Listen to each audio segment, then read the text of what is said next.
الحمدللہ رب العالمین والصلاة والسلام علی رسولہ محمد وآلہ وصحبہ اجمعین اشہد ان لا الہ الا اللہ وحدہ لا شریک لہ واشہد ان محمدا عبدہ ورسولہ اما بعد۔ محترم ناظرین، منہج سلف کی بے شمار خصوصیات میں سے ایک بہت بڑی خصوصیت یہ ہے کہ ایک ہی مسئلے کے اندر وارد جتنے نصوص ہیں ان تمام نصوص کو اہل سنت والجماعت پہلے جمع کرتے ہیں اور ان کے مجموعے سے جو مفہوم نکلتا ہے اسے اپنا دین اور اپنا عقیدہ بناتے ہیں، اس سے اپنا منہج اختیار کرتے ہیں۔ جبکہ اسی کے بالمقابل جو گمراہ جماعتیں ہیں وہ اپنی خواہش کے مطابق بعض نصوص کو لیتے ہیں جو ان کے مقصد کی تکمیل کے لیے ان کی معاون ثابت ہو، اور جو ان کے عقیدے اور نظریے کے مخالف نصوص ہیں ان کو ترک کر دیتے ہیں، ان کو نہیں لیتے۔ اہل سنت والجماعت ایسا نہیں کرتے، بلکہ ایک مسئلے کے اندر وارد جتنے نصوص ہیں تمام نصوص کو پہلے جمع کرتے ہیں، تحقیق کرتے ہیں کہ اللہ کے رسول صلی اللہ علیہ وسلم سے صحیح اسانید سے ثابت ہیں یا نہیں ہیں۔ اگر ثابت ہیں یا قرآن کریم کی جو آیتیں ہیں ان کو جمع کرنے کے بعد ان کے مجموعے سے جو مفہوم نکلتا ہے اس مفہوم کو اپنا عقیدہ اور منہج بناتے ہیں، اپنا دین بناتے ہیں۔ اسے مثال سے سمجھیں، جیسے ایک گمراہ فرقہ ہے خوارج کا، اسی طرح معتزلہ کا۔ یہ دونوں گمراہ فرقے گناہ کبیرہ کے متعلق یہ نظریہ رکھتے ہیں، یہ عقیدہ رکھتے ہیں کہ گناہ کبیرہ کا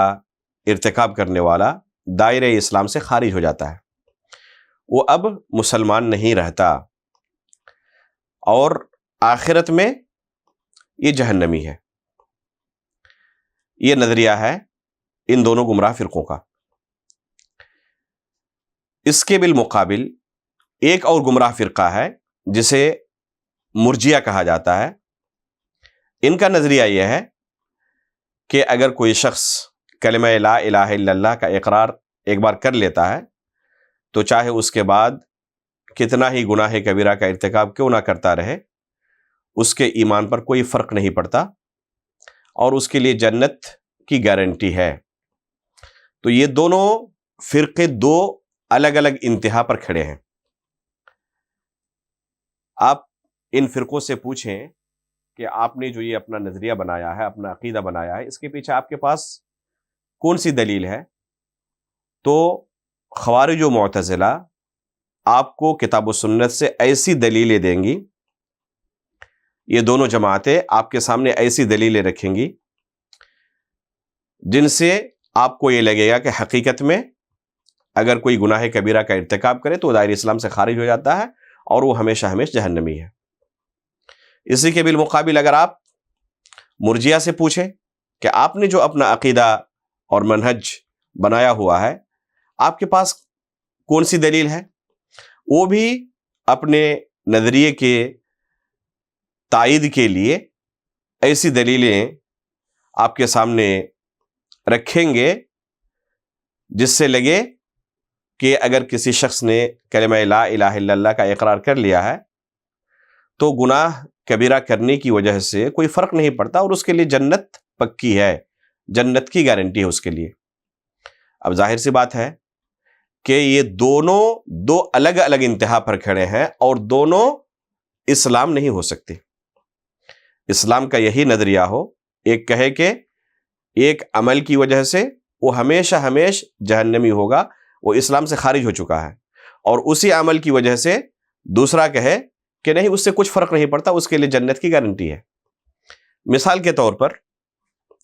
زنا کرنا، چوری کرنا،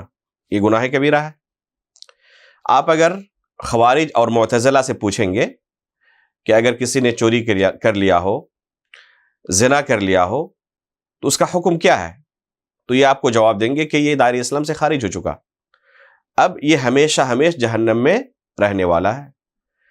آپ مرجیہ سے پوچھیں اس کا کیا حکم ہے تو وہ کہے گا کہ اس کے لیے جنت پکی ہے، کچھ فرق نہیں پڑتا، کلمہ لا الہ الا اللہ کا چونکہ اس نے اقرار کر لیا ہے تو اس کے بعد گرچہ زنا کرے گرچہ چوری کرے کچھ فرق نہیں پڑتا، اس کے لیے جنت پکی ہے۔ اب خوارج و معتزلہ سے پوچھیں کہ آپ کے پاس کیا دلیل ہے کہ ایک زنا کرنے والا، چوری کرنے والا دائرہ اسلام سے خارج ہو جاتا ہے، وہ اب مسلمان اور مومن باقی نہیں رہتا؟ وہ آپ کو صحیح بخاری اور صحیح مسلم سے دلیل لا کر پیش کر دے گے۔ چنانچہ یہ اللہ کے رسول صلی اللہ علیہ وسلم کی حدیث آپ کے سامنے لا کر پیش کریں گے اور کہیں گے کہ اللہ کے رسول صلی اللہ علیہ وسلم نے فرمایا ہے لا یزنی الزانی حین یزنی وہو مؤمن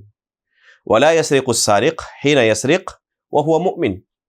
زنا کرنے والا جب وہ زنا کرتا ہے تو مؤمن نہیں ہوتا، چوری کرنے والا جب وہ چوری کرتا ہے تو مؤمن نہیں ہوتا۔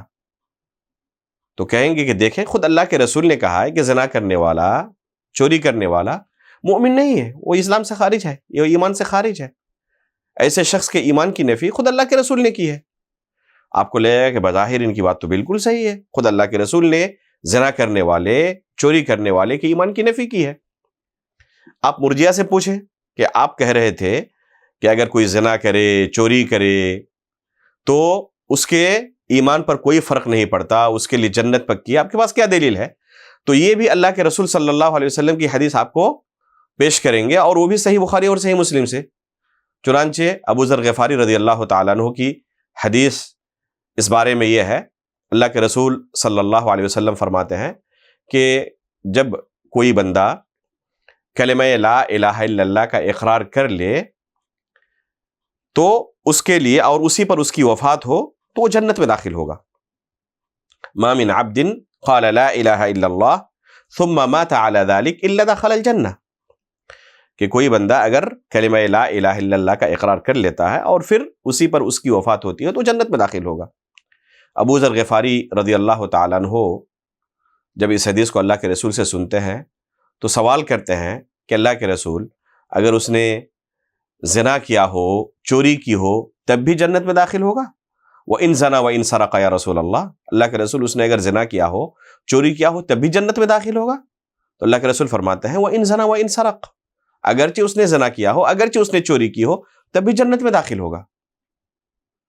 پھر ابو ذر غفاری رضی اللہ تعالیٰ عنہ دوبارہ سوال کرتے ہیں کہ اللہ کے رسول اگر اس نے زنا کیا ہو، چوری کیا ہو تب بھی جنت میں داخل ہوگا؟ اللہ کے رسول دوبارہ جواب دیتے ہیں کہ اگرچہ اس نے زنا کیا ہو، چوری کیا ہو تب بھی جنت میں داخل ہوگا۔ ابو ذر غفاری تعجب سے تیسری بار سوال کرتے ہیں اور اللہ کے رسول تیسری بار بھی یہی جواب دیتے ہیں، اور آگے ساتھ میں ایک کلمے کا اضافہ فرماتے ہیں کہ وَإِن رَغِمَ أَنْفُ أَبِي ذَرٍ، اگرچہ ابو ذر کو یہ ناگوار گزرے تب بھی اللہ رب العالمین اسے جنت میں داخل کریں گے۔ ابو ذر غفاری رضی اللہ تعالیٰ عنہ اس مجلس سے نکل کر جا رہے تھے اور اس جملے کو دہرا رہے تھے وَإِن رَغِمَ أَنْفُ أَبِي ذَرٍ وَإِن رَغِمَ أَنْفُ أَبِي ذَرٍ، کہ ابو ذر گرچہ آپ کو یہ ناگوار گزرے لیکن اللہ رب العالمین اسے جنت میں داخل کریں گے۔ کہتے ہیں دیکھیں خود اللہ کے رسول نے تین بار پوچھنے کے باوجود یہی جواب دیا کہ اگر اس نے کلمہ لا الہ الا اللہ کا اقرار کیا ہے اور اسی پر اس کی وفات ہوئی ہے، گرچہ زنا کیا ہو، چوری کیا ہو، وہ جنت جائے گا، اس کے لیے جنت پکی ہے۔ آپ کو ان کی بات سن کر بھی لگے گا کہ بات ان کی بھی صحیح ہے، ان کا نظریہ صحیح ہے، ان کی بات سنیں لگے گا کہ ان کی بات بھی صحیح ہے، ان کا بھی نظریہ صحیح، ان کا بھی عقیدہ صحیح ہے۔ اب آپ بتائیں کہ زنا اور چوری کا عمل اگر کسی نے کیا ہو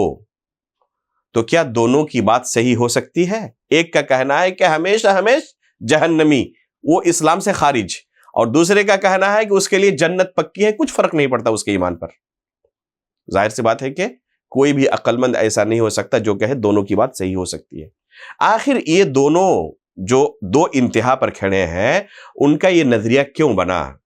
اس کی وجہ یہی ہے کہ یہ خصوصیت جو اہل سنت والجماعت کے یہاں ہے، ان گمراہ فرقوں کے یہاں یہ خصوصیت نہیں پائی جاتی۔ یہ گمراہ فرقے ایک ہی مسئلے کے اندر وارد تمام نصوص کو، تمام دلائل کو جمع کرنے کے بعد ان کے مجموعے سے جو مفہوم نکلتا ہو اسے اپنا عقیدہ اور منہج نہیں بناتے۔ اہل سنت والجماعت یہ طریقہ اختیار نہیں کرتے۔ اہل سنت والجماعت سب سے پہلے ایک مسئلے کے اندر وارد تمام نصوص کو جمع کرتے ہیں اور پھر ان کے مجموعے سے جو مفہوم نکلتا ہے اسے اپنا عقیدہ اور اسے اپنا دین سمجھتے ہیں۔ چنانچہ اس مسئلے کے تحت وارد تمام نصوص کو آپ جمع کریں تو آپ کو یہ نتیجہ ملے گا کہ ایک شخص جب کلمہ لا الہ الا اللہ کا اقرار کر لیتا ہے تو اسلام کے اندر داخل ہو جاتا ہے۔ اب اسلام سے نکلنا اتنا آسان نہیں ہے جو اسلام کے اندر داخل ہو چکا ہو کسی بھی عمل سے فوراً اسلام سے نکل جائے، ایسا نہیں ہوتا۔ البتہ گناہ کرنے کی وجہ سے اس کے اسلام کے اندر کمی آتی ہے۔ جیسے جیسے وہ گناہ کرتے جاتا ہے اس کے اسلام کے اندر، اس کے ایمان کے اندر کمی واقع ہوتی ہے۔ تو اہل سنت والجماعت یہ عقیدہ رکھتے ہیں کہ الایمان یزید و ینقص، ایمان کے اندر کمی اور زیادتی ہوتی ہے، اور یہ ہر شخص محسوس کرتا ہے۔ ہمیشہ ایک انسان کی ایمان کی کیفیت یکساں نہیں ہوتی ہے۔ بسا اوقات ایک انسان اللہ رب العالمین کی نافرمانی کرتا ہے اور اس بارے میں وہ ایک دم بلا جھجک گناہ کرتے ہوئے گزر جاتا ہے، حالانکہ وہی بندہ کسی دوسرے موقع پر جب اس کے دل کے اندر اللہ رب العالمین کی خشیت پیدا ہوتی ہے تو اسی گناہ کو لے کر اللہ رب العالمین کے سامنے روتا ہے، گڑ گڑاتا ہے، تو اس کے ایمان کی کیفیت ہمیشہ یکساں نہیں رہتی ہے۔ کبھی وہ انتہائی متقی اور پرہیزگار ہو جاتا ہے، اور کبھی شیطان کے چکر میں پڑ کر گناہ کے اندر مبتلا بھی ہو جاتا ہے۔ تو ایک انسان کی ایمان کی کیفیت یکساں نہیں رہتی، ہمیشہ اس کے اندر کمی اور زیادتی ہوتی ہے۔ تو اہل سنت والجماعت کا تمام نصوص کو اس مسئلے کے اندر جمع کرنے کے بعد یہ عقیدہ اور نظریہ ہے کہ ایسا شخص دائرہ اسلام سے خارج تو نہیں ہوتا، البتہ اس کے ایمان کے اندر کمی واقع ہوتی ہے، وہ کامل مؤمن نہیں ہوتا، ناقص الایمان ہوتا ہے۔ اب آخرت میں اس کا معاملہ کیا ہوگا؟ تو کہتے ہیں کہ آخرت میں اللہ رب العالمین کے ارادے اور مشیت کے تحت ہے۔ اللہ رب العالمین چاہے تو اپنے فضل و کرم سے اسے معاف کر دے اور ڈائریکٹ اسے جنت میں داخل کرے، اور اللہ رب العالمین چاہے تو اسے پہلے جہنم میں داخل کرے، اس کے گناہوں کی اسے سزا دے، اور پھر اگر اللہ نے اسے جہنم میں داخل کیا تو ہمیشہ جہنم میں نہیں رکھے گا، اسے جہنم سے نکال کر جنت میں داخل کرے گا۔ یہ جو نظریہ اہل سنت والجماعت کا ہے، تو یہ تمام نصوص کو جمع کرنے کے بعد، اور خود اللہ کے رسول صلی اللہ علیہ وسلم نے اسے بیان کیا ہے۔ چنانچہ اللہ کے رسول صلی اللہ علیہ وسلم کا فرمان ہے، یخرج من النار من قال لا الہ الا اللہ وکان فی قلبہ من الخیر ما یزن ذرۃ، پہلے ما یزن برۃ ہے، پھر شعیرۃ ہے، پھر ذرۃ آخر میں اللہ کے رسول نے کہا ہے کہ ہر وہ بندہ جس نے کلمہ لا الہ الا اللہ کا اقرار کیا ہے اور اس کے دل کے اندر گیہوں کے دانے کے برابر یا جو کے دانے کے برابر یا ذرے کے برابر بھی خیر موجود ہو، تو ایسے شخص کو اللہ رب العالمین جہنم سے باہر نکالیں گے، اور جہنم سے نکال کر اللہ رب العالمین جنت میں داخل کریں گے۔ یہ حدیث اللہ کے رسول کی جو کہ صحیح بخاری اور مسلم میں ہے، ان دونوں گمراہ فرقوں پر زبردست رد ہے۔ یہ کہہ رہے تھے کہ یہ کبھی جنت میں جا نہیں سکتا، ہمیشہ جہنم میں رہیں گے، اور اللہ کے رسول فرماتے ہیں کہ یخرج من النار، ان کو جہنم سے نکالا جائے گا۔ تو خوارج اور معتزلہ کے اوپر رد ہے۔ اور مرجیہ کیا کہنا تھا کہ ان کے لیے جنت پکی ہے، یہ کبھی جہنم جا نہیں سکتے، اور اس میں اللہ کے رسول فرماتے ہیں کہ جہنم سے نکال کر جنت میں داخل کیا جائے گا، تو جہنم گئے۔ تو دونوں فرقوں پر رد ہے۔ اہل سنت والجماعت کی بہت بڑی خصوصیت ہے، یہ خصوصیت دوسرے فرقوں کے اندر ہمیں نہیں نظر آتی۔ تو یہی ہمارا منہج ہونا چاہیے کہ کسی مسئلے پر ہم بات کریں تو سب سے پہلے اس مسئلے کے اندر وارد تمام دلائل کو جمع کریں، اور جمع کرنے کے بعد اس مجموعے سے جو ہمیں مفہوم ملتا ہو، اہل سنت والجماعت نے جو اسے سمجھا ہے، سلف صالحین نے سمجھا ہے، ان کے فہم کے مطابق اسے اپنا عقیدہ اور اسے اپنا دین بنائیں۔ اللہ رب العالمین سے دعا ہے کہ اللہ رب العالمین ہمیں اس کی توفیق عطا فرمائے۔